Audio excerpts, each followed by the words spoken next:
Jeff, welcome to the show. Hey, Noel, it's great to be with you, man. This has been a long time coming. I miss the Northwest. Well, we miss you, and what an honor to have you on the show as being the founder of Stronger Families. And we're always looking for people that we can interview that are the authority on certain topics, and I think you definitely fit the topic of discussion today, which is going to be about facing the blitz. And so I'm just going to jump right in there. I think for our listeners, let's just start with what is a blitz, and what are some of the opportunities that come out of a blitz? Well, the book is built on a metaphor of one of the most dangerous moments in an NFL football game, a blitz. And in the blitz, you have not just 3 or 4 defensive linemen, but a couple linebackers, maybe a free safety or a strong safety, also attacking the offense. It's more people than you can block. And it comes at a time that you don't expect. And the purpose is to knock you down, to create mayhem, to cause an interception or a fumble, maybe even an injury. But the fascinating thing about the blitz is it's also an opportunity. So it's not just danger, it's also opportunity. There's a symbol in the Chinese language for crisis, and that symbol is represented by 2 different symbols, 1 danger and 1 opportunity. That's the nature of the blitz. So they're attacking you with everything they got, but if you come together as a team, if you adapt quickly, if you seize the spot of the field where they have less coverage than normal because they're attacking the offense, some of the biggest plays in football come out of the blitz. So I just thought I'd use that metaphor for life, because my life, it's going along okay, and then all of a sudden, man, things get messed up. Cancer, or you lose your job, or something else bad happens. But that's not the only direction life goes. It also goes from bad to good. Sometimes the toughest thing we go through teaches us the most, or we have our eyes open to some new opportunity, some new approach to life, some new way we can serve people. So the blitz is a metaphor for turning bad into good, trials into triumphs. I love it. And I think, obviously you personally probably have experienced the blitz in a very literal way on the football field. What are some examples of people that that have gone through a blitz and have overcome and turned it into success? Well, there are many of them. And a lot of the people listening right now are probably thinking about, Guy, what are the blitzes I've been through? And some of them we've handled poorly and we really haven't come out of them. Mm-hmm. Others we might have handled well. I think, first of all, speaking to so many people in the United States military, the American Sniper movie and book is, top of mind. And the story of Chris Kyle is pretty remarkable. He was one of those that performed phenomenally and deployed so many times and seemingly did just fine, but came back at the end and was facing another blitz of a very severe sort. It was PTSD. Mm-hmm. And he was drifting from his wife. He couldn't connect emotionally. Their relationship was drifting. He couldn't connect with his wonderful kids that he loved, but his emotions were shut down. And so that blitz was kind of tearing his family apart after he, like so many of our listeners, have given it all for our country, but then they don't know what is going on. It's pulling me away from the ones I love. Fascinating that a doctor, though, took him to the vet hospital, and he saw a bunch of guys who didn't have eyes, didn't have arms, didn't have legs, paralyzed, sitting in wheelchairs. And Chris Kyle, being the stud that he was, immediately reached out to these guys, put his hand on their back and befriended them. And he started teaching them to shoot at the rifle range again. And he was taking guys that didn't have any legs, they only had one arm, and getting them shooting at the targets again and, chumming around with them and investing in them. And by focusing on others, he started to come alive. He started to heal. He even got a mission for his life. And that made him reconnect with his wife, reconnect with his kids. So in his case, the blitz of PTSD was handled in a team manner with the help of that counselor, and then going to visit the hospital, and then serving his fellow comrades that had fought wars and sustained injuries. And that's what put him back together with his wife and his kids. Yeah. Tragically, someone else with PTSD, murdered him. But the story of the blitz and Chris Kyle coming out of it by serving others, phenomenal picture. It really is. And I think even that tragedy was a blitz on their family, and it's turning around for good today. I mean, it's pretty amazing to see what his wife, the legacy she's carrying on in his absence. Yeah, I mean, the Kyle family has a blitz, a huge trial. Mm-hmm. And it will always be there, that grief, that loss, wanting to have him with you. By the same token, what's his wife's name, Noel? Taya. I mean, what she and so many others are doing is turning something bad into something good, bringing attention to PTSD, teaching others to reach Absolutely. out, teaching others the pathway to healing is when we go look for someone else who's hurting. That's right. And really that taps into some of the key strategies that I outlined in Facing the Blitz that we can go through according to your schedule, Mo, since you're the man in charge. Well, I got to ask you, I mean, since we have you, I think the listeners, you wrote this whole book on blitz. What's a blitz that you've gone through lately? I'm just going to put you on the spot. Yeah, no, there have been a number. Losing my dad to cancer was a deep blitz that turned out really well. In essence, it deepened our relationship. It gave us some amazing intimate time. I got to say everything I wanted to say to him. We had 4 or 5 months knowing that he was kind of on his way out. And man, we lived those days preciously, which is maybe a lesson to all of us. You never know when you'll die or someone you love is going to die. You got to seize every moment. You got to treasure the people in your life. You can't take them for granted. You got to make today the best day it can be. So that blitz of his facing melanoma cancer and passing away was a big one, but there was something good in it. I remember being benched back in my, I think, 7th year of pro football. I was getting the chance to start for the Seahawks, and I was so well prepared. I was, really I've been a good quarterback for the Rams and the Niners before coming to the Seahawks. I thought I would start, win the game, displace the starter, Dave Craig, and take us to the Super Bowl. I had all these big plans, and the game that I was going to get to play against the Niners went so poorly. I'm getting booed by everyone in the first half. I have 2 interceptions on corner routes, a Hail Mary for another interception. We're losing 28-0 to Montana and the 49ers. And at halftime, I got benched. I went from first string to third string. And they pretty much judged that Jeff isn't a good quarterback. And that was so inaccurate. I could play so much better than that. But I didn't get the chance to prove it for the rest of that season. I was down to third string. That coach didn't even talk to me the coach that had felt so strongly about me and said, I can't wait for you to play today, Jeff. I'm happy that you're the Seahawks quarterback. I've been waiting for this day. The tune changed, and pretty soon he didn't talk to me for about a month. That's because my performance failed, and that he was stuck in a performance-based conditional value system, and that's what the world has. So going through that experience sent me deeper into my faith, Noel, and I really realized I better not define myself as a pro quarterback, a starter, or a third stringer. I got to be a son of God, a child of God, a husband to Stacy, father to my boys. I'm a believer in Jesus that plays football, not a Christian not a football player that happens to be a Christian. You know what I mean? So anyway, I learned a lot through that blitz. It deepened my core in life, and I did bounce back. I got to play again for the Seahawks. I got to play for the Eagles. But then in 2010, you and I were part of the team leading Stronger Families. I'd been growing us, trying to expand us. We were operating on the margin. We were very ambitious and excited to serve the military, but we really hadn't turned the key yet and jumped into that area. And we didn't get a $100,000 grant we thought we'd get, and we didn't get a $100,000 contract. And we didn't have a very good year-end fundraising. And we were $160,000 in debt on a modest budget at the end of the year with no fundraising prospects. That was a blitz. I didn't want to get out of the shower each morning. I mean, I felt like people's jobs are in the balance. This organization may not make it. I'm the one that led us to this point. Man, God, I don't want to get out of this shower, And yet, I'm going to talk about this blitz and lay out the strategies for facing the blitz, Noel. Yeah. There's 3 of them. Okay. Number 1, you need a long-term view. Number 2, you need to be willing to change, to adapt, to audibilize, to sight adjust, to become different than you were before. More humble, more of a servant, more of an apologizer, whatever. So number 1 is long-term view. Number 2 is willing to change. And number 3 is you need to focus on others and be more of an investor and less of a consumer. Be more of a team player and less of a solo artist. And you're going to need a power greater than yourself to pull this off, because all of us fall short. And that's where your relationship with God makes such a difference. And I tapped into that. Anyway, so we talked to the board directly. We faced the blitz. We told them the financial situation. We realized that the only solution was for me to resign and get my salary out of it.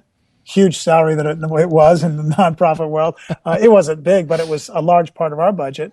And then General Jimmy Collins, who helps you today and helped found the organization on the track it's going. He had to resign, and I just hired him. And we had to let some other great people go, people you love and know. And then I had to turn to this young guy and say, dude, hey, will you bear the burden and carry the load and take this organization and take it into the future? And you said yes, and we handed it to you. I stepped back. We did a little fundraising, and people were excited to see the organization have a second wind. And that blitz turned into a blessing, because I really think that you're the one to lead Stronger Families to the focused effort of helping high-stress, challenged marriages, particularly in the military, first responders and others, not only survive, but become the mentors and the supporters and the friends and the engine to help others in our military. So, A, it's good for Stronger Families in our nation. B, it was good for me. Yep. My season of leading an organization, running everything, rather than being focused on my strengths, which is speaking, networking, casting vision, being able to travel the country, do media interviews. Yep. I'm free to do that now at Family Life, a much bigger team where I just play a more narrow role. So the blitz turned out well, but it was not easy. Yeah. Oh, it was painful as heck for several months. It is. I can vividly remember those days, and they were stressful. A little bit of PTSD. No, I won't go there, but it was challenging, no doubt. I want to come back to something you talked about, because in that arena of pro football, the coach kind of really putting a performance value on you. I think that's so much of what culture we're fighting against, this culture that says it's about performance, it's about how well you do on the field, off the field. But you really ascribe to something very different in your book about relational values that trump this whole performance value system. Tell me about that. Well, let me just make clear. My dad, Jack Kemp, was a free enterprise, capitalistic American politician. He believed in growth. He believed that we should perform. I'm a pro football player. You got to perform. Right. I mean, I want to win games, and I want to help my team succeed. And you won't be paid if you don't perform. You'll get cut. That all makes sense. I understand it. The thing I'm talking about beyond that being the only and the dominant value system, that performance-based conditional value system. I only love you if you perform. The different one is the one that shows up at the Special Olympics. 8 kids run down the 100-yard dash. There's 8 people in the finish lanes. And they're each waiting to give a hug to every kid, whether they finish first, second, third, or stop along the way and wave to their mom in the stands and don't even finish. They tell them they look great running. You looked awesome today. I'm so proud of you. And then they give them a giant hug. They are unconditionally loving those people. Obviously encourage their performance, but they're valued not for their performance, but for who they are. That is what we need. We need relationships where we say, I will love you regardless. And then we put on our performance goals and measurements and metrics and incentives. But we never value people only by their performance. We value them for their intrinsic worth. Our children need to hear from us. I love you, even though you just got a D. And I love you, even though you just got caught smoking pot. And I love you, even though you've been speaking disrespectfully to me. I'll never stop loving. There's nothing you can do to make me stop loving you. Right. By the same token, part of my love is I'm going to give you a couple boundaries. There's going to be a couple consequences for the way you just talked to your mom. There's going to be a couple consequences for the grades you're getting so I can help you reach your potential, because I love you so much. I want you to reach your potential. But it's because of the relationship, not because your kid gets A's, not because your kid makes the all-star baseball team, not because your kid gets into Harvard and even better college like Dartmouth. Get the joke there? Yeah, I did. Okay. Yeah, absolutely. Not because your kid gets, some accolades. Do you love your child? And in America, there's an awful lot of that performance conditionality that falls into our parenting and into our marriages. Tell me about the marriage. I think that's really important. This whole value system when it comes to marriages. It is. Well, the marriage vows, I'm going to love you till death do us part, whether we're healthy or sick, whether we got a lot of cash or we got none, whether life is sailing smooth or we got all sorts of problems. I'm going to love you on the days where you're hard to love.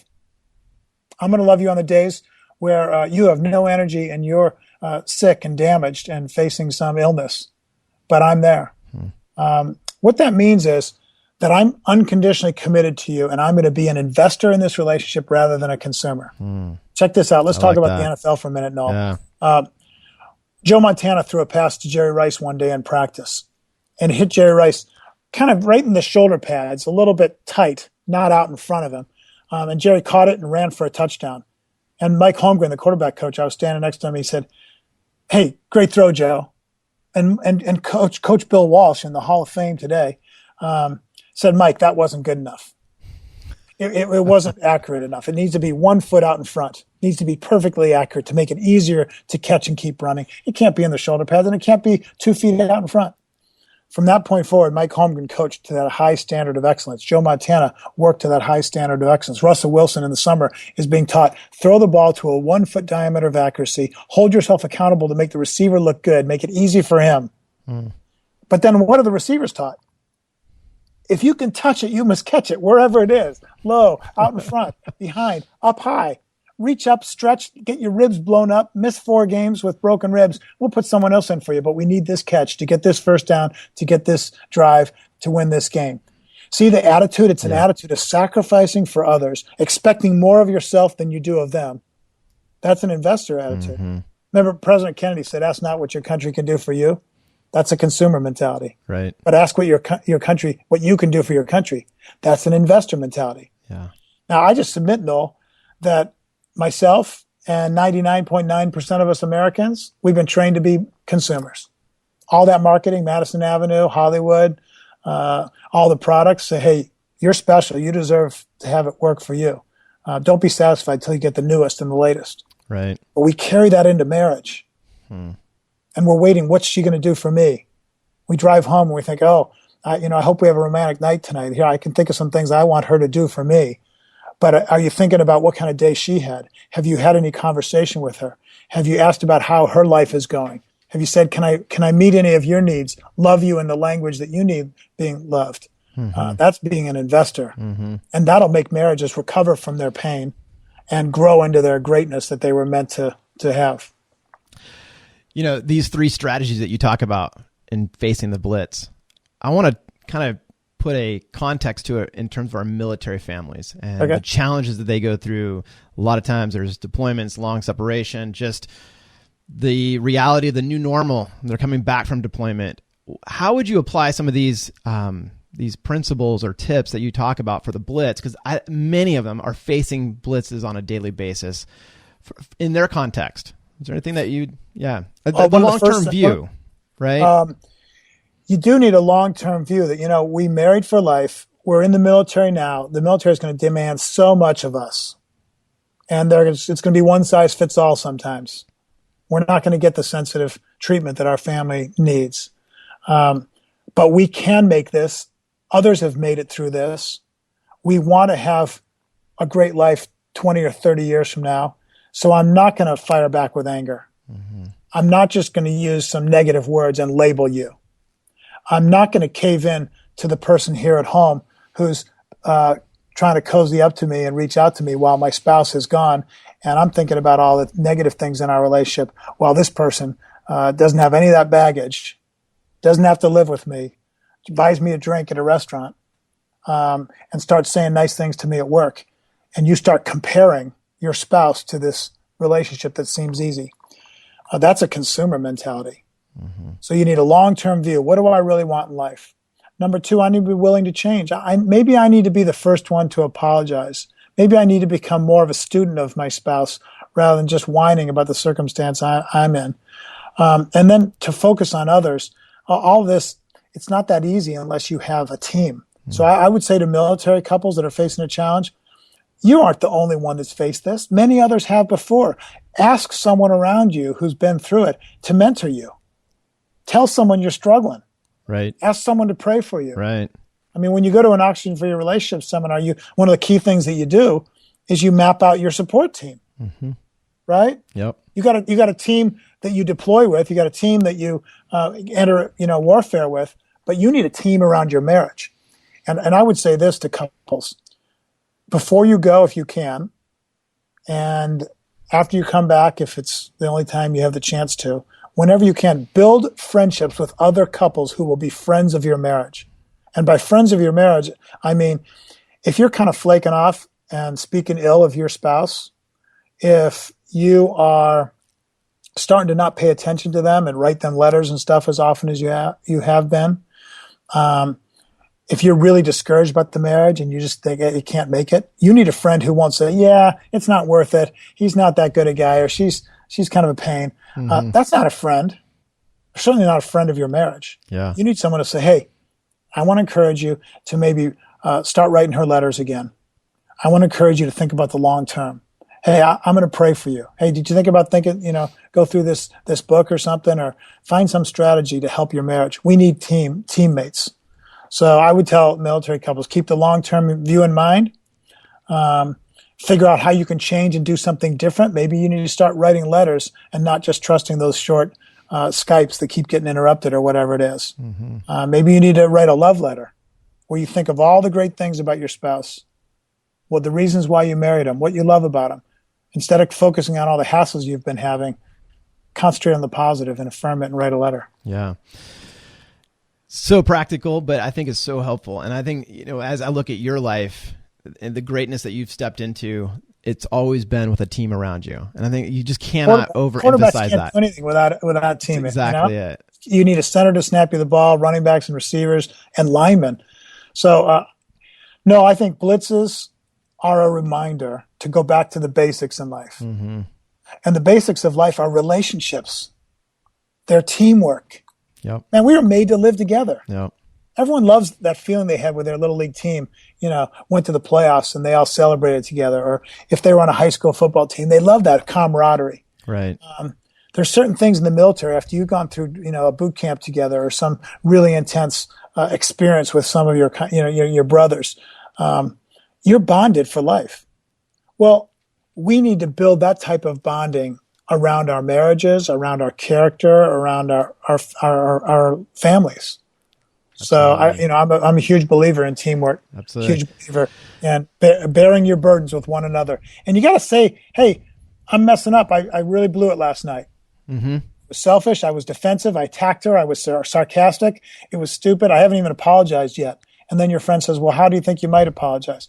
I'm not sure. Well, and then they give you an idea, and then you brainstorm it. And like I got a friend, he before I went on an 8-day trip recently, he said, what are you going to do to make Stacy feel special and valued? So here he asked me this question to prompt me to be a better husband. Yeah. And I thought of two things, and I told him what they were. And then he sent me 2 texts while I was on my trip saying, hey, did you mail that card yet? Wow. And what about those chocolates you were going to pick up in Seattle? Yeah.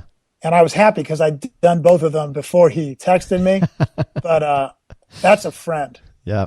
And we don't need just to look for friends like that. We need to be friends like that. That's right. You use an acronym in your book, LIFT. Tell me about that.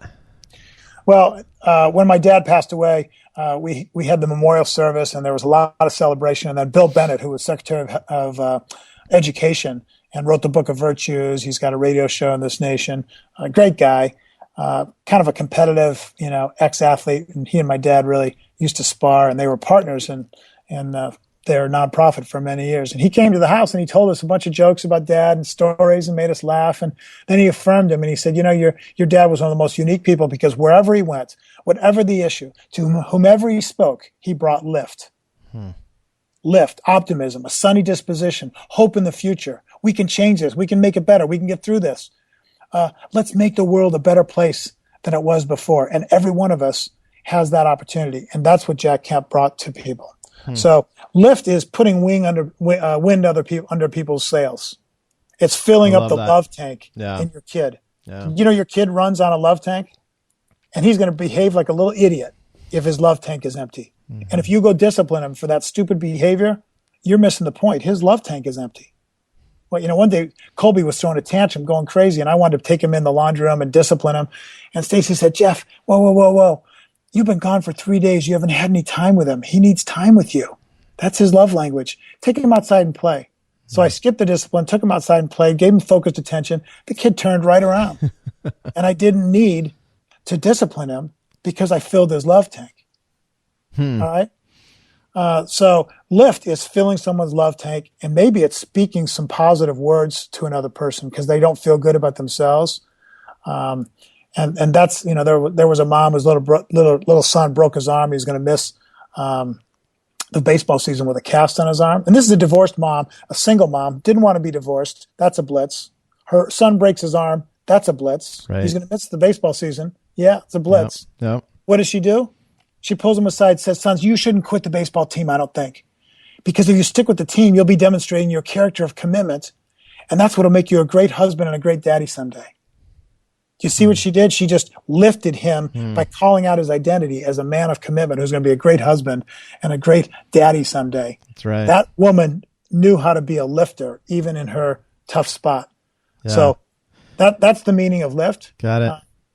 And, I use the acronym as well, that life is for transformation. You're supposed to be going from bad to good, from immature to more mature, from scared to courageous, not unafraid. We're all afraid of things, but we just learn how to deal with it and step through it. Yeah. So every one of us are learning to be a better team player, more other-centered, to apologize first and to forgive first and not wait for the other person. Yep. That's just stupid. Right. Keep your relationship in crappy condition if you won't apologize and you won't forgive. Yeah. I think in the midst of the blitz, oftentimes we feel the pain and it's tough. I think there's those moments in the blitz where we forget the legacy, right? And I think the bigger story that we're all on and this journey that we're in is that there's a legacy at the end of the day that we're building. And this is kind of my final question. What would you say to our listeners about the legacy when it comes to their marriage and family, the purpose behind their marriage and family? Well, a lot of our listeners are in the United States military. They've chosen a very tough road with much personal sacrifice to be a part of something bigger than themselves that has a heritage of 240 years going back to founding our nation, and then defending it so that freedom can advance all across the world and we can have the opportunity to raise our families to be, their God-given potential. So there's a legacy in the military. I have a son who's a firefighter. He's defending the lives of others and the properties of others and takes a risk to do so. There's a legacy. He's following in the footsteps of others, and he's going to set a great example that people say, well, I want to be courageous because that guy was. Mm-hmm. Those are good legacies. But they fundamentally were designed to protect the root of our lives, which is our relationships and our family. So I would say, think long and hard about what you want to have said about you at your funeral. Think about what you want your teenage kids to say about you when they head off to college and someone says, hey, yeah, my folks are a pain in the butt. I'm glad I'm out of there. I can't wait to run my own life. And they say, I really like my parents. They had some rules and stuff and we disagreed sometimes, but I had a lot of fun with them and I loved them. And I remember seeing them always solve their arguments and heal their problems. And they didn't hide their difficulties from me in marriage, but I knew that they loved each other. And I learned that you can resolve conflicts from my mom and dad. So I'm happy about my mom and dad. That's building a legacy. Yeah. And even if someone has an affair, which is a terrible thing in a marriage, if you think long term, healing that marriage is probably well worth it. And I'll tell this story. No, there was a guy who came home. He was a really good dad, a little league coach, a Boy Scout leader, but he kind of lost focus on his wife. And shock of shocks, he walked in and his wife was in an affair with another guy, a friend of his. And this man was truly a man, truly courageous, and truly thought long term and thought about the legacy. He knew he married for life, and he thought, you know what, I better step back and take a second look at what in the world just happened. And he self-examined himself, and he said, what in the world could I have been doing or not doing to let my wife fall out of love with me to where she would fall into bed with this guy? Because he knew she didn't get married so that she could go have an affair and screw up everything. Right.